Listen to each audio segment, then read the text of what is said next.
नमस्कार मित्रांनो, हे जे कोर फील्डमध्ये जॉब करतात ना, मेकॅनिकल, सिव्हिल, इलेक्ट्रिकल, या पोरांना रिस्पेक्ट, किलो भर रिस्पेक्ट पाठवा, प्राऊड करा यांच्यावर.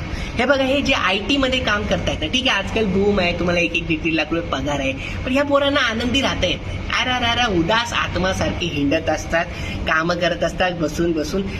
सगळ्या नाही, IT फील्डमध्ये पण 10% पोरं आहेत जे फुल एन्जॉय करतात, पण 90% ती जे रडगाणे त्यांचे आयुष्यभर चालू असतात. पण हे जे कोर फील्डमध्ये जॉब करतात, कोण साईटवर जॉब करतं, कोण फॅक्टरीवर जॉब करतं, दिवसभर कटकट, यांना पगारी पण जास्त नाही, 20-30-35 जास्त.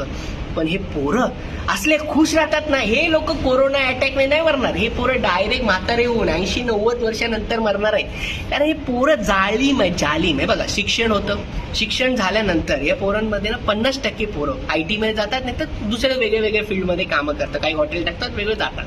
पण हे जे प्युअर कोर फील्डमध्ये जॉब करतात ना, या IT आपलं सिव्हिल, मेकॅनिकल, इलेक्ट्रिकल, यांना रिस्पेक्ट, प्राऊड फील करायचं. यांचं नाव कमेंटवर टाका. अरे या पोरांमध्ये रिअल जिगरा आहे. हे IT तर कोण पण आजकाल करू शकतं रे, पण फील्डमध्ये काम करा, समजला? प्राऊड.